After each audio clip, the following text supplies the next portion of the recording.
اسلام کرے گا ہر گام پہ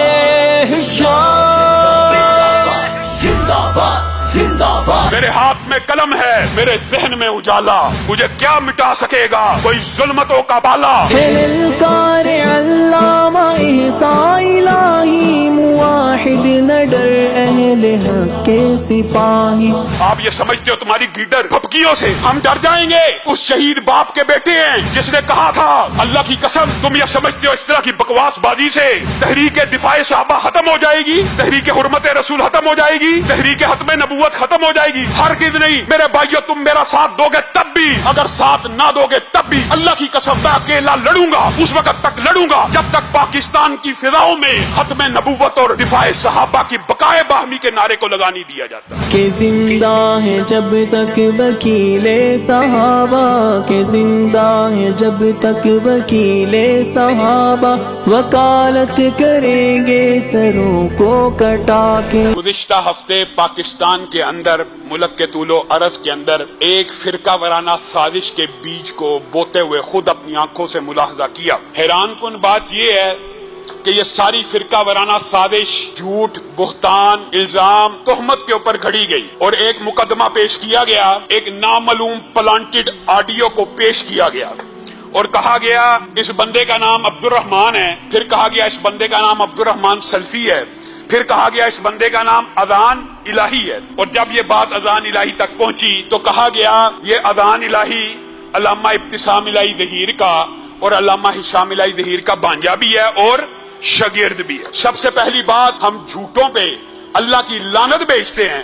اذان الہی کا نہ ہمارے ساتھ کوئی تعلق ہے، نہ وہ ہمارا شاگرد ہے، نہ وہ ہمارا بھانجا ہے۔ ہم لعنت بیچتے ہیں جو امام موسیٰ کاظم کی بھی توہین کرتا ہے، لیکن بالفرض آپ کو سمجھانے کے لیے کہہ رہا ہوں، اگر وہ میرا رشتہ دار بھی ہوتا تو کیا اس کے کسی کام کا جواب دہ میں ہوں؟ کیا کسی کے رشتہ دار کے جرم کا جواب دے کوئی رشتہ دار ہوتا ہے؟ یہ کس قسم کی جھوٹ، بہتان اور تہمت کے ساتھ سازش گھڑی گئی، اس کے جواب میں بڑے پیار کے انداز میں اور مہذبانہ طریقے سے برادر اکبر نے بھی اور میں نے بھی ویڈیو ریکارڈ کروائی کہ اس اذان الہی نامی شخص سے نہ ہمارا کوئی رشتہ ہے، نہ ہمارا شاگرد ہے، بلکہ ہم نے اس کو دیکھا ہی نہیں، ہمیں پتہ ہی نہیں وہ بندہ کون ہے۔ لیکن ہمارے اس پیار اور محبت کے میسج اور پیغام کا انہی فتنہ بازوں نے کچھ غلط مطلب لے لیا۔ آپ اندازہ کریں، پچھلے سال آپ کو یاد ہوگا محرم آنے سے قبل آصف علوی نے حضرت ابو بکر کی توہین کی، اور وہ کام جو علماء 20 سال سے آپ کو کہتے آ رہے تھے کہ یہ رافضی صحابہ کی توہین کرتے ہیں، آپ نہیں تھے مانتے، یہ مولوی جی بڑے متعصب ہیں، یہ توہین نہیں کرتے۔ آپ نے اعلانیہ دیکھ لیا، اس نے توہین کی، اور اس کی توہین کے بعد جو 20 سالہ ہماری محنت تھی وہ کام ایک دن میں ہو گیا۔ اسی طرح ہم آپ کے سامنے 20 سالوں سے یہ بات رکھ رہے ہیں کہ یہ شیعوں کے اندر ایک گروہ رافضی ہے، جو روافض کا گروہ ہے، وہ جھوٹ، تہمت، بہتان اور غلط بیانی اور الزامات کے اوپر پورے کے پورے دین کو بنائے کھڑا ہے۔ آپ بتائیں ایمانداری سے، روافض کی تاریخ جھوٹ اور بہتان کے اوپر نہیں ہے؟ آج کے دور جدید کے اندر جب ٹیکنالوجی اپنے عروج پہ ہے تب جھوٹ بول رہے ہیں یہ ہمارا رشتہ دار ہے، ہمارا بھانجا ہے۔ میرے اور ابتسام بھائی کے خلاف پورے ملک میں احتجاجات کیے، اپنی عوام کو ہمارے خلاف بھڑکایا، اذان الہی کے نام کے ساتھ میری اور ابتسام بھائی کی تصویر لگائی۔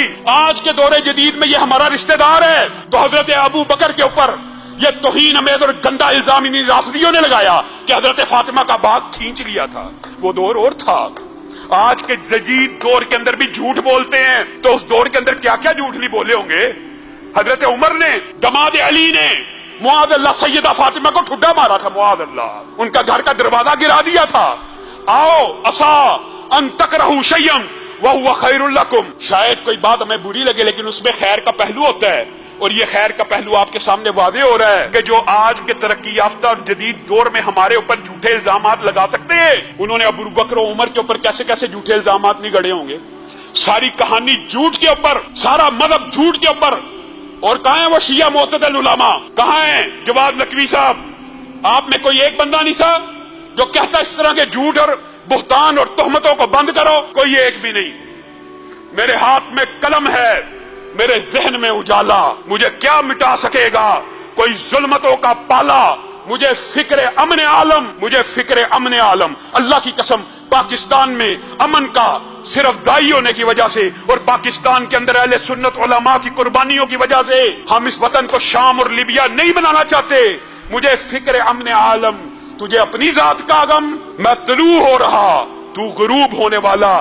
آپ یہ سمجھتے ہو تمہاری لیڈر دھمکیوں سے اور دھمکیوں سے ہم ڈر جائیں گے؟ اللہ کے فضل و کرم سے اس شہید باپ کے بیٹے ہیں، نہ بزدل ہیں نہ بزدل باپ کے بیٹے ہیں، جس نے کہا تھا، اور انہی کے الفاظ کو آج دوبارہ تمہاری سماعتوں کے گوش کرنا چاہتا ہوں۔ میرے بھائیوں، علامہ شہید نے بھی کہا تھا اور آج میں بھی کہتا ہوں، اللہ کی قسم تم یہ سمجھتے ہو اس طرح کی بکواس بازی سے تحریک دفاع صحابہ ختم ہو جائے گی، تحریک حرمت رسول ختم ہو جائے گی، تحریک ختم نبوت ختم ہو جائے گی؟ ہرگز نہیں میرے بھائیو، تم میرا ساتھ دو گے تب بھی، اگر ساتھ نہ دو گے تب بھی اللہ کی قسم میں اکیلا لڑوں گا، اس وقت تک لڑوں گا جب تک پاکستان کی فضاؤں میں ختم نبوت اور دفاع صحابہ کی بقائے باہمی کے نعرے کو لگا نہیں دیا جاتا۔ آئیے ہم اس کاس کے اندر حکومتوں کو اور اداروں کو ایک پیغام دینا چاہتے ہیں۔ بہت بکواس بازی ہو گئی، بہت بکواس بازی ہو گئی۔ آپ اگر دیکھنا چاہتے ہیں کون سچا کون جھوٹا ہے، آئیے ایک کلیہ بیان کرتا ہوں، جو اس کلیہ سے بھاگے گا وہی جھوٹا ہے۔ یہ کہتے ہیں جی توہین اہل بیت کرتے ہیں، میں توہین اہل بیت کرنے والے کے اوپر لعنت بھیجتا ہوں۔ آؤ شیعہ معتدل علماء سامنے آئیں بیٹھیں، ہم یہ تجویز پیش کرتے ہیں کہ اہل بیت کی توہین کرنے والے کی زبان کو نہیں، اگر آپ ایگریمنٹ کرنا چاہتے ہیں گردن کو بھی کاٹ دیا جائے، ہمیں کوئی اعتراض نہیں، لیکن اسی طرح توہین صحابہ کرنے والے کی بھی زبان کو کاٹا جائے گا۔ پاکستان کے اندر تم یہ سمجھتے ہو ابو بکر کی صداقت کی جنگ نہیں لڑی جائے گی، عمر کی عدالت کی جنگ نہیں لڑی جائے گی، عثمان کی صحابت کی جنگ نہیں لڑی جائے گی، علی کی شجاعت کی جنگ نہیں لڑی جائے گی، حسن و حسین کی سیادت و قیادت کی جنگ نہیں لڑی جائے گی، امیر معاویہ کی تدبر اور فراست اور فہم کی جنگ نہیں لڑی جائے گی۔ تم کسی بھول میں ہو، تم امی عائشہ کی توہین کرنے والے ہو، تم ماں حفصہ کی توہین کرنے والے ہو۔ کہاں پہ ادارے؟ وہ امجد جوہری نے کراچی میں بیٹھ کے ماں عائشہ کی توہین کی ہے، کیوں نہیں گرفتار ہوا؟ شہنشاہ نقوی نے توہین کی کیوں نہیں گرفتار ہوا؟ آئیے اہل سنت کا ایک چھوٹا سا نمائندہ ہونے کی حیثیت سے آپ کے سامنے یہ موقف رکھ رہا ہوں، آؤ ادھر آ، دل بھر ہنر آزمائے تو تیر آزما ہم جگر آزمائے، ایک موقف پیش کرتے ہیں اور ہر صاحب شعور اس موقف کو مانے گا۔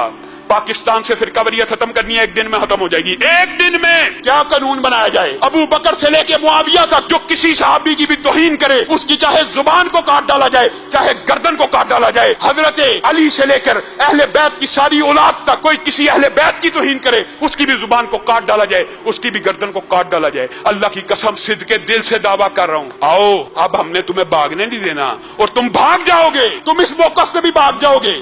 اس کا مطلب ہے تمہیں اہل بیت سے بھی پیار نہیں۔ وہی کہانی ہے جو آج اتنے ترقی یافتہ دور میں جھوٹ بول رہے ہیں، قتل کی جی سازشیں ہو رہی ہے، یہ ہو رہا ہے وہ ہو رہا ہے۔ صرف پاکستان میں امن کی خاطر ہم اپنے عوام کو جذباتیت سے دور کر رہے ہیں، ورنہ مقتدر حلقوں کو، اداروں کو، اپنے ساتھیوں کو ہمیں پتہ ہے اس سازش کا تانے بانے کہاں پہ ہیں، کون کیا پلاننگ کر رہا ہے، سب کے نام نمبر ہر چیز ہم نے اداروں متعلقہ کو بھی دے دی ہے، ان کے شکر گزار بھی ہیں، تعاون بھی وہ کر رہے ہیں، اپنے دوستوں کو بھی دے دیے۔ لیکن تمہاری اس طرح کی حرکتوں سے تم سمجھتے ہو حق کہنا چھوڑ دیں گے؟ حق کی آواز اس طرح نہیں مٹ سکتی۔ اور خان صاحب آپ سے بھی کوئی بات کہنا چاہتے ہیں، آپ ہمارے ساتھ نشست کیا کرتے تھے، بعض لوگوں کو شاید یہ علم نہ ہو، خان صاحب کے ساتھ ہمارا رفاقت کا ایک بڑا لمبا دور بھی گزرا ہے۔ جب وہ اپوزیشن میں ہوا کرتے تھے تب آپ کہا کرتے تھے کہ جو بندہ قتل ہو جائے اس کے قاتل کے پکڑنے کی ذمہ داری ریاست کی ہے، یہ آپ کا دعویٰ تھا۔ ٹھیک ہے، علامہ شہید اہل حدیث کے قائد تھے، عالم اسلام کے ایک لیڈر تھے، لیکن ایک بچے کے باپ بھی تھے۔ میں ایک بیٹے ہونے کی حیثیت سے پوچھتا ہوں، کہاں ہے میرے باپ کے قاتل؟ ہمارے خاندان نے قربانیاں دی، علامہ شہید کو پہلے بم کے دھماکے میں اڑایا گیا میرے والد، پھر بڑے بھائی کو عطا الرحمان ثاقب کو شہید کیا گیا، کہاں ہیں ان کے قاتل؟ ہاں صاحب آپ کو وہ نشستیں یاد ہے جب آپ کہا کرتے تھے قاتل اگر نہ پکڑے تو حکومت قاتل ہوتی ہے؟ آج میں آپ سے سوال کرنا چاہتا ہوں، کہاں ہے مولانا سمیع الحق کے قاتل؟ کہاں ہے بلال شہید کے قاتل؟ کہاں ہے عادل خان شہید کے قاتل؟ کہاں آپ کا نظریہ؟ وہ آپ کے امن نے قسمیں کھا کھا کر اسمبلی میں کہا کرتا تھا جس کے قاتل نامعلوم ہو اس کا قاتل ریاست ہوتی ہے۔ آپ کو پتا ہے ایک عرصے سے پاکستان میں جب بھی محرم آتا ہے فرقہ واریت کی آگ کو بھڑکایا جاتا ہے. ہم اپنی عوام کو کنٹرول کر رہے ہیں اور ان کو درست سمت دکھا رہے ہیں. ہم توہین صحابہ کے قائل بھی نہیں, ہم توہین اہل بیت کے قائل بھی نہیں, لیکن اس کا مطلب یہ نہیں ہے تم ہمارے پہ جھوٹے الزامات لگا کر گھٹیا پلاننگ کرنے کے بعد امی عائشہ کی کراچی میں توہین کرو اور تمہیں کوئی پوچھنے والا نہ ہو. امی عائشہ کی توہین کرنے والے امجد جوہری کو فی الفور گرفتار کیا جائے, شہنشاہ نقوی کو گرفتار کیا جائے. ہمارے خلاف جی پرچے کٹوا رہے میرے اور ابتسام بھائی کے خلاف تصویریں ہماری اذان الہی کا نام لے کے. جب ہم کہہ چکے نہ ہمارا تعلق ہے نہ رشتہ ہے, اس طرح کر لینے سے تم ہمیں ڈرا دو گے؟ جو پاکستان کا یہ وطن ابو بکر کے غلاموں کا وطن ہے. پہلے بھی یہ بات ثابت ہوئی. آج وہ بغیرت جس نے حضرت ابو بکر کی توہین کیا پاکستان میں داخل نہیں ہو سکتا. اس بات نے ثابت کر دیا آصف علوی کی مفروری سے کہ یہ وطن دفاع صحابہ کی جنگ لڑتا رہے گا. اور آپ اس کو فرقہ وارانہ انداز میں ڈیل نہ بھی کریں, قانون بنا دیں, کسی کی جرات ہی نہ ہو, نہ کسی کو صحابی کی توہین کرے نہ اہل بیت کی توہین کرے. میں مطالبہ کرتا ہوں کہ جو بھی اس شخص کا نام ہے, اور یہ بھی جانتا ہوں پلانٹڈ ہے, سازش ہے, یہ سارے تانے بانے انہی کے گھروں سے ملیں گے, انہی کے گھروں سے. یہ وہی ہیں جنہوں نے حضرت حسین کو کوفہ میں بلایا تھا. کتنے ہاتھ لکھ کے؟ لاکھوں ہاتھ لکھ کے بلانے والے. چند 100 کا لشکر آیا, اپنی موت کے خوف کی وجہ سے ان سے مل کے حضرت حسین کو شہید بھی خود کیا, ماتم اور سر کے اوپر ہاتھ بھی خود ڈالنے لگے. یہ وہی لوگ ہیں. اس سازش کے تانے بانے اور کھرے آپ کے گھروں پہ جائیں گے. آئیں, ہم اعلانیہ ممبر رسول پہ کھڑے ہو کے ہزاروں لوگوں کی موجودگی میں یہ کہہ رہے ہیں, اذان الہی کو بھی اگر آپ چاہتے ہیں ابتدا کرنا, اذان الہی سے شروع کر دیں, اس کو پھانسی لگائیں, لیکن پاکستان میں یہ دستور اور قانون اور آئین بنا دیں کہ نہ کسی صحابی کی توہین ہو نہ کسی اہل بیت کی توہین ہو. میرے بھائیو, ایک عام سی بات ہے, اور آج میں آپ سے معذرت خواہ ہوں اگر سیکورٹی کے حوالے سے چند آپ کو کچھ تنگی کا سامنا کرنا پڑا, لیکن اس کا مطلب یہ نہیں اللہ کے فضل و کرم سے آج آپ کے سامنے کھڑے ہیں, نہ بزدل ہیں نہ بزدل باپ کے بیٹے ہیں. جب تک زندہ رہیں گے انشاءاللہ دفاع صحابہ کی جنگ لڑتے رہیں گے. سبحان ربک رب العزت عما یصفون وسلام علی المرسلین والحمد للہ رب. زندگی میری فقط تیری رضا کے واسطے, زندگی میری فقط تیری رضا کے واسطے, اور جان دے دوں میرے پیارے خدا تیرے لیے, اے خدا تیرے لیے, بس اے خدا